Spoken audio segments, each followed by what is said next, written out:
Siapa sih yang nggak mau punya duit banyak? Siapa yang nggak mau belajar gimana caranya punya keterampilan, keahlian yang menghasilkan duit banyak? Apalagi kita ngomongin dunia digital, gue yakin asumsi banyak yang mau kan? Tapi ada aja beberapa warga kreatif di video gue sebelumnya bilang kagak mau, maunya via dunia konvensional ya, dunia offline yang pasti-pasti aja. So hari ini gue bakal bahas keterampilan-keterampilan yang timeless di dunia konvensional yang bisa ngebantu lu ngehasilin duit lebih banyak lagi, bisa menghasilkan pendapatan lu lebih tinggi lagi. So buat kalian baru di sini, hai, nama gue Agus Leo Halim. So jadi kemarin itu gue tergerak saat ada data yang bilang Indonesia itu negara nomor 1 yang main judol dan gacor. Alhasil gue bikin 6 penghasilan sampingan atau tambahan yang cocok buat kalian yang banyak waktu luang dibandingkan kalian main judol. Tapi dari sana banyak komentar terhadap bahwa kagak dapet, kagak jelas.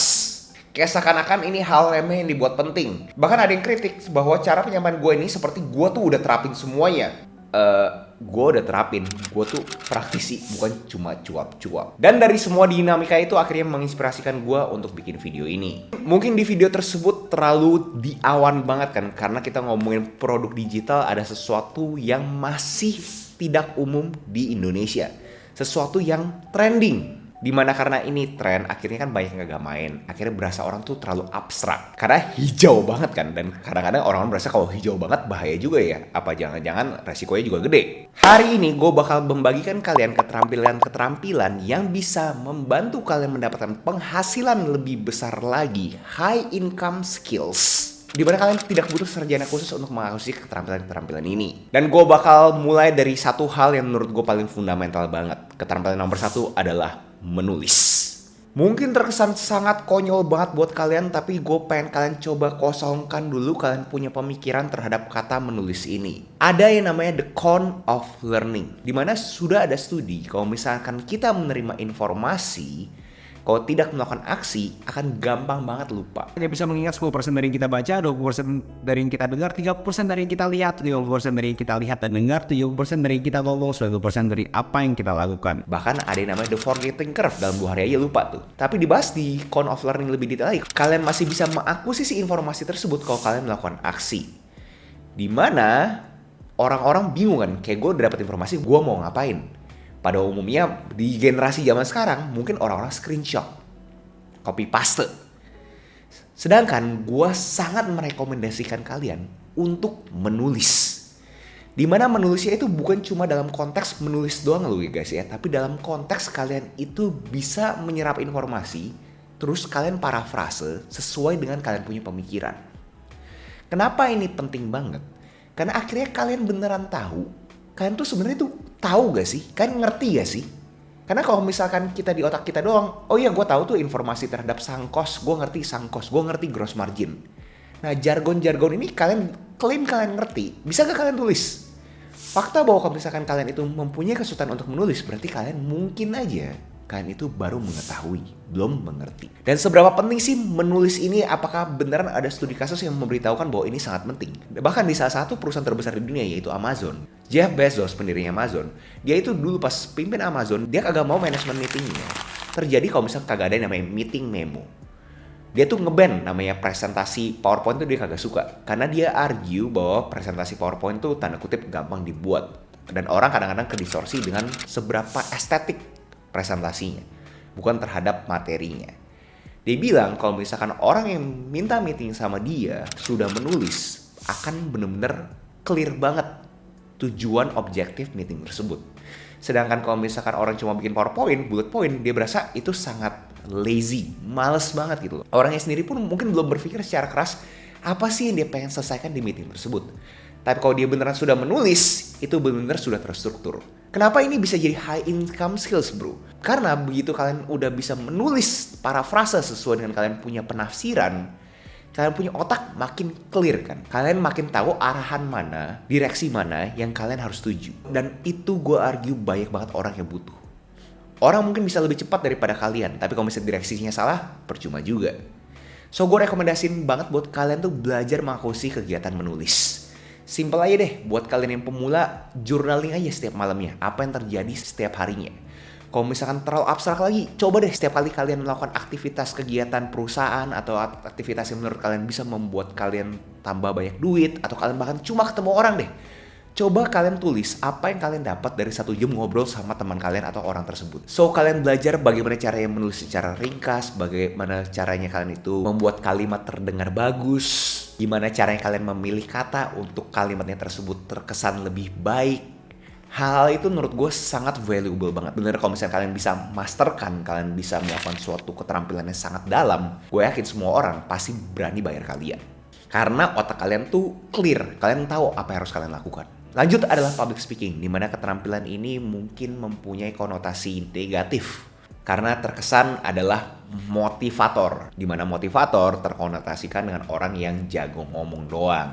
Tapi, kalian tahu gak sih, salah satu orang terkaya di dunia ini yaitu Warren Buffett, dia itu ada bilang, dia punya greatest investment, investasi terbaiknya dia, adalah saat dia ikutan public speaking course-nya si Dale Carnegie. Itu tuh nge-trigger dia, jadi tahu gimana cara dia mengkomunikasikan dia punya pemikiran ke orang lain. Jadi simpelnya gini, kalian tuh mau seberapa pinternya, tapi kalau misalnya kalian kagak bisa mengkomunikasikan ide kalian ke orang lain, ya percuma kan. Jadi public speaking ini bukan dalam konteks kalian itu tetap harus selalu ngomong di depan publik, jelasnya itu juga bakal ngebantu. Tapi public speaking ini di dalam konteks kalian itu bisa mengartikulasikan apa yang ada di otak kalian, apa pengetahuannya kalian, dan abis itu kalian komunikasikan, kalian artikulasikan dengan baik ke orang yang menurut kalian bisa ngebantu kalian lebih maju lagi. Karena kalau misalnya kalian semua tahan di otaknya kalian terus kalian coba komunikasiin, bakal susah kan. Contoh pada umumnya adalah orang-orang berasa namanya seniman atau bahkan sesuatu yang sifatnya kayak coding. Orang-orang ini pada umumnya selalu dibilang kayaknya nggak punya kemampuan untuk komunikasi. Karena mereka taunya adalah, oh gue taunya gue kerja ini gitu. Tapi kalau disuruh komunikasi, nggak kebayang nih. Gue taunya adalah kerjanya X. So, public speaking ini kenapa jadi high income skill? Begitu kalian bisa memberikan informasi A ke informasi B dengan artikulasi yang jelas, itu membuat kalian mempunyai otonomi. Wah, gua ngerti nih setiap kali si Agus ngomongin ke gua. Lanjut, ada sales dan marketing.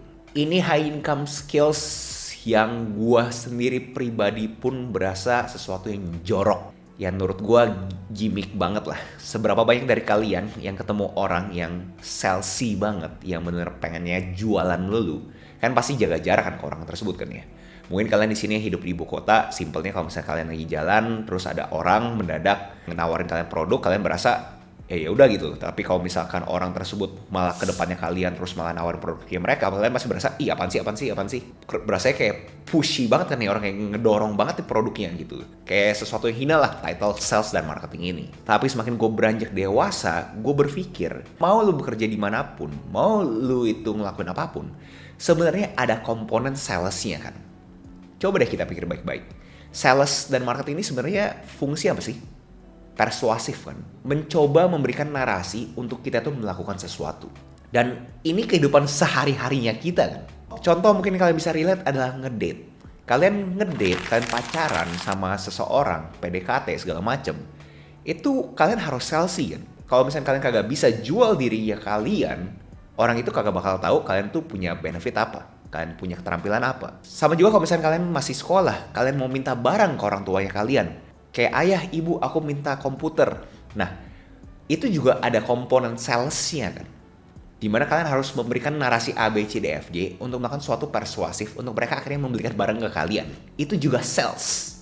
Gimana caranya lu influence orang untuk suka sama lu sampai akhirnya masuk ke narasinya lu dan melakukan hal yang lu mau mereka lakukan. Itu sebenarnya sales. Jadi dulu sebelum gue masuk ke dunia kerja, gue berasa ini pekerjaan yang tanda kutip kotor banget. Tapi begitu masuk ke dunia kerja, gue baru kebayang gitu. Iya ya, sebenarnya komponen sales itu ada dimanapun gitu. Nggak cuma dalam konteks sales doang. Tapi sales ini ada garisnya nih. Mau bagaimanapun kalian ngeliatnya, pasti sales itu ada yang sales yang bener pushy banget, ada sales yang rapi, yang nggak kelihatan kayak sales. Contoh adalah sales yang edukasi, ngebantu. Mereka tuh kasih tahu, kak punya problem ini ya. Aku bisa bantu kakak lu dengan A, B, C, D, F, G. Tapi nanti bener selesai pas lagi di Z. Tapi di Z tersebut bayar ya kak ya. Nah hal tersebut akhirnya bikin kita punya customer journey. Journey-nya itu lebih effortless kan. Lebih seamless. Lebih terasa kayak natural aja. Sesuatu yang alami. dibandingkan sesuatu yang di-push. Lu mau barang ini gak? Bisa beresin lu punya solusi lu. Dibandingkan dikasih tahu, kak, aku bantu A, B, C, D, F, G dulu ya. Dan di keterampilan ini, menurut gue sebegitu pentingnya gue pengen coba double click lagi. Gue pengen coba elaborasi lebih panjang lagi. Karena gue yakin pasti banyak orang yang nge-skip part ini. Karena mereka berasa, buat apa gue dengerin sales? Gue juga udah tahu, dan itu menurut gue adalah profesi yang menjijikan. Kerjanya cuma ngemeng, bacot doang. Kepentingan mereka ya kejar target ya mereka. Tapi kalau kita pikir secara rasional, sebenarnya semua juga ada target kan. Tapi gue ngerti banget, gak semua orang pengen hidup kayak orang salesman ini. Kayaknya selalu setiap detiknya itu ada hantu yang ngejar mereka setiap kali mereka beraksi. Yaitu ada targetnya mereka. Dan kagak semua orang bisa hidup dikejar-kejar seperti itu. Gue paham. Tapi buat lo yang nonton ini emang pengen mencoba memperdalam lo punya keterampilan dan pengen dapat high income skills, cobain deh dulu yang namanya rejection therapy. Coba aja lu minta sesuatu yang ekstrim ke sekitarannya lu, orang-orang atau usaha yang ada di sekitarnya lu. Minta apapun yang ekstrim. Kalau misalnya lu lihat orangnya nggak apa-apa, lu terima, lu ditolak, itu bukan sesuatu yang menakutkan buat lu. Berarti mungkin lu cocok di sales. Tapi kalau misalkan lu itu berasa kayak ciut, kayak merasa sesuatu yang menakutkan, takut ditolak, mungkin emang ini kagak cocok buat lu. Tapi buat lu yang bener-bener pengen cobain dulu nih, ngetes dulu aja apakah lu cocok di bagian sini, coba deh ini namanya rejection therapy. Dan ngelanjutin orang yang ngekritik gue di awal video tersebut, ini gue pengen coba praktisi di depan mata lu juga. Nih, gue pengen coba jadi sales. Buat kalian tertarik untuk jadi kreator, kalian bisa klik link di bawah.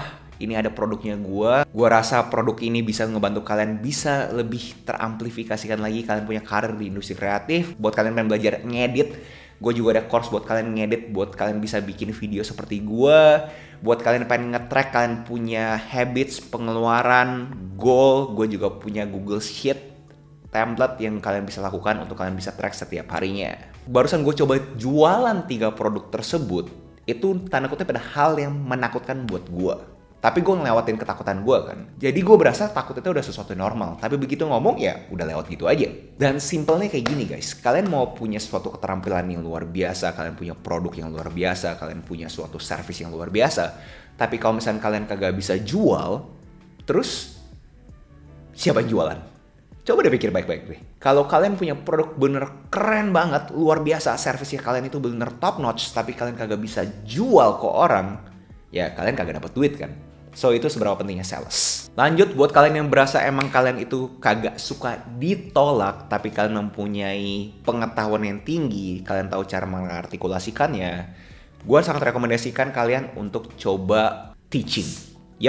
Mengajar. Karena sayang banget kalian punya keterampilan A, B, C, D, F, G, H, I, J, K, L, tapi kalian kagak bisa mengaplikasikan ke dunia nyata karena kalian itu takut. And it's okay guys, jangan menganggap kayak sekarang kan profesi mengajar gitu, seperti guru itu adalah sesuatu yang gitu loh. Semakin kalian dalam kalian punya keterampilan, semakin banyak orang juga mau bayar kalian untuk mendengar kalian. Jadi kalau misalnya kalian ini sekarang dalam banget nih ya, tapi entah gimana caranya kalian tuh mempunyai mental block, kalian itu kagak bisa maju lagi menjadi sales. Kalian kagak bisa komunikasiin kalian punya produk gitu loh. Kalian mungkin bisa untuk jadi pengajar, dimana kalian itu bagikan aja ilmu-ilmunya yang kalian punya ke orang-orang. Dan kalian membagikan ilmunya dalam konteks studi kasus, bukan dalam konteks praktisi, menurut gue itu it's okay juga.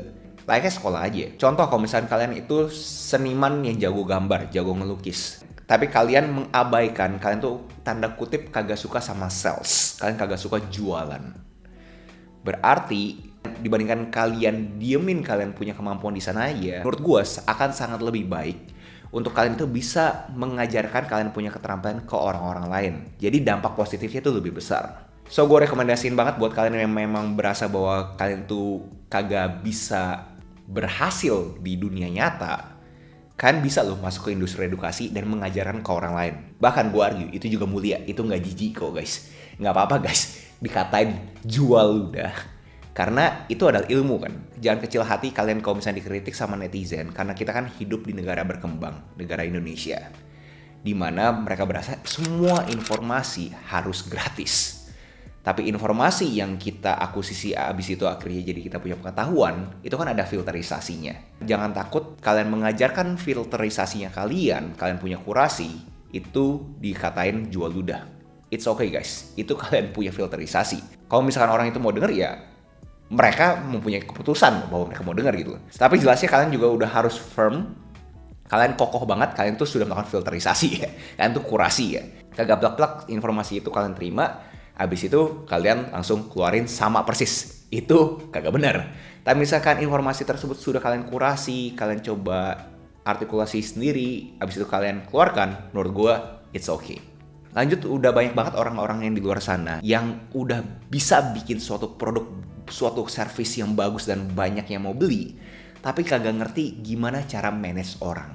So, high income skills berikutnya adalah manajemen. Kagak gampang loh manage orang kan.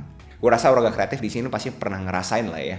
Kalian itu coba manage orang, kagak usah dalam konteks pekerjaan deh. Pas kalian kuliah atau sekolah aja, pasti kalian pernah coba berinteraksi dengan kalian punya teman kelas bahwa ini kan grup project, lu bantuin gue yang ini ya. Tapi orang tersebut mempunyai suatu resistensi ke kalian. Nah, hal-hal seperti ini yang banyak banget orang tuh berasa, aduh kotor banget ya, aduh PR banget deh, kayak sekarang kan gue harus ngelakuin A, B, C, D, F, G gitu loh. Gue cuma pengennya pokoknya bikin produk, bikin service, abis itu jualan gitu. Gue gak pengen manage orang.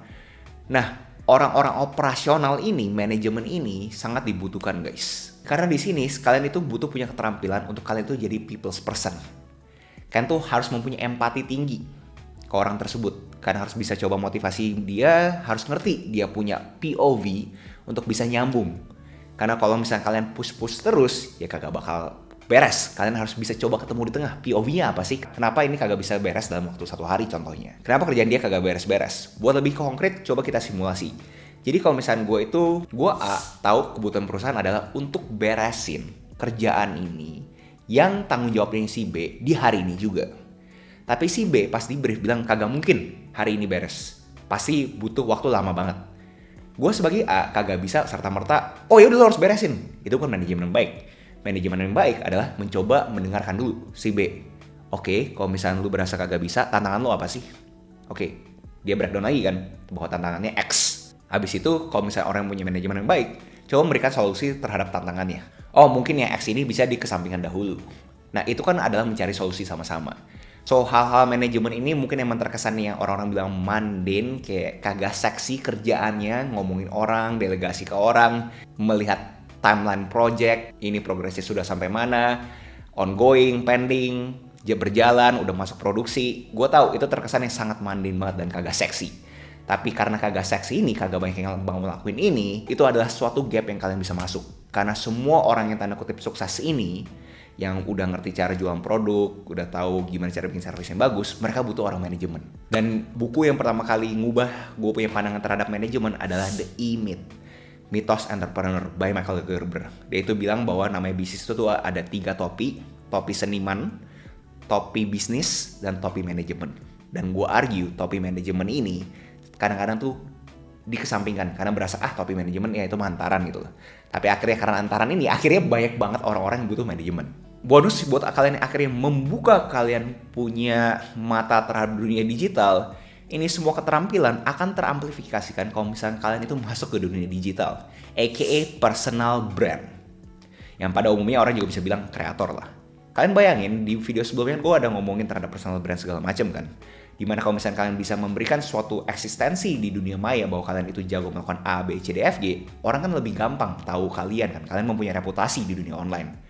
Oh, kalau misalnya gue mau bikin video sama si Agus aja. Jadi kalau misalnya kalian udah mempunyai kemampuan sales yang jago, dengan orang udah suka sama kalian, udah konsumsi kontennya kalian akan lebih gampang closing kan. So itu menurut gue kenapa kreator atau personal brand itu adalah sesuatu yang sangat bagus kalian coba tekunin di 2024 ini. Dan kagak cuma dalam konteks sales juga loh. Kalau misalkan kalian di sini mempunyai aspirasi untuk bikin usaha yang besar, calon-calon karyawan kalian bisa ngeliat kontennya kalian kan. Dan kalau misalnya kontennya kalian itu relate sama mereka, jadi kalian kagak usah ngomongin terus-menerus kan. Jadi menurut gue ini adalah sesuatu yang scalable. Kalian cukup bikin konten sekali, tapi bisa dikonsumsi sama sekian banyak POV gitu loh. Kalian punya calon pelanggan ataupun calon karyawan. Menurut gue sih sangat menarik untuk kalian kerjaan personal branding ini.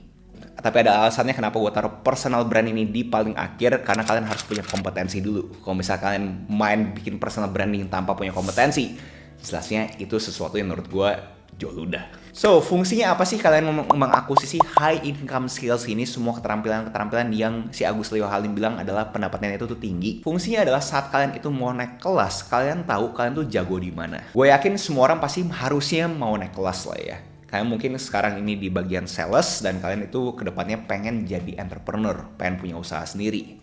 Nah, begitu kalian naik pangkat ini, kan kalian udah tahu nih kalian punya keterampilan di mana. Dan kalian karena udah mencoba memperdalam juga, jadi kalian tahu nih siapa yang lebih dalam sama kalian. Kalian kagak mau dong kalian bikin usaha tapi semua skill setnya sama. Justru pengen yang skill setnya beda-beda. Ada jago manajemen, ada yang jago HRD, ada yang jago sales. Nah, itu adalah kalian punya kemampuan untuk bisa ngeliat bahwa kira-kira orang yang cocok sama gue punya skill set tuh yang mana. Dan buat kalian yang sebenarnya serius di dunia digital ini, coba deh cek Ruang Kreatif. Sebuah komunitas di mana gue, Agus Leo Halim, akan memberikan 12 modul interaktif untuk kalian mengerti bagaimana kalian bisa menghasilkan dengan konten, aka cuan. Mau kalian itu kreator atau kalian itu business owner. Dan akan selalu ada mystery guest yang luar biasa untuk setiap minggunya di komunitas ini. Ini bukan cuma teori tapi ada praktek langsung apa yang harus kalian lakukan dan bahkan langsung pitching dengan brand di lapangan. Dan udah banyak banget warga kreatif yang membagikan hasil mereka dari menerapkan apa yang diajarkan. Semua testimoni ini pure dari warga kreatif yang masuk ke Ruang Kreatif. Kalian bisa tinggal pause sendiri dan baca sendiri. Dapat endorse dan lain-lainnya. Pokoknya keren banget ya Ruang Kreatif. Dengan harga yang kita bayarin sih udah sangat-sangat balik modal ya. Jadi hari ini kita semua warga Ruang Kreatif itu berhasil pitching ke 4 brand dan itu seru banget, pengalaman yang menarik dan gak bisa diulang lagi. Buat warga kreatif yang sama dengan netizen ini, di mana kalian bingung nonton channel ini faedahnya apa, gue kasih kalian action plan, gue kasih kalian tantangan. Coba dalam 7 hari ke depan lu terapkan yang namanya rejection therapy, terapi ditolak. Dimana lu tanya aja 100 pertanyaan ekstrim ke usaha-usaha atau orang-orang di sekitarnya lu. Track semuanya, apa yang terjadi. Kalau misalnya kalian nggak punya tracker, kalian bisa cek link deskripsi. Dan di akhir hari ke-7, coba share kalian punya pengalaman terhadap rejection therapy ini. Dan upload ke IG dan tag gue di stories. Gue pengen tahu. Noh, ada action plan kan? Ada faedahnya kan? Gue kasih kalian tantangan lu. Kan masa kagak ke-trigger sih ditantang sama YouTuber bacot ini? Itu aja video hari ini. Next video apa yang menurut kalian cocok untuk gue bawakan? Apakah kalian tertarik untuk gue ngomongin high income mindset yang lebih abstrak lagi? Apa tuh menurut kalian menarik untuk gue bawakan? Itu aja, jangan lupa like, comment, subscribe, nyalain notifnya, share teman kalian, and I'll see you in next video. Salam kreatif. Hai, buat kalian yang masih di sini, ini adalah bener-bener buat kalian yang pengen berkembang banget karena gue yakin secara statistik harusnya sangat rendah banget yang nonton sampai sini. So buat kalian nonton sampai sini, congrats, gue mau kasih kalian tips tambahan karena gue berasa orang-orang yang di sini berarti bener-bener pengen berkembang banget. Menurut gue, high income itu kan duit ya, pendapatan. Dan gue mempunyai suatu kepercayaan, duit makin banyak, stres tuh juga makin banyak. Jadi gue mau kasih kalian suatu wejangan buat kalian yang pengen bener-bener berkembang. Siap gak stresnya tambah gitu? Karena kalau misalnya kalian itu cuma per hari ini mendapatkan 5 juta, ya stresnya stres UMR kan. Tapi begitu kalau misalnya pendapatan kalian 10 juta, berarti kalian punya stres 10 juta. Kalau misalnya kalian mau mendapatkan 100 juta, berarti kalian punya stres 100 juta.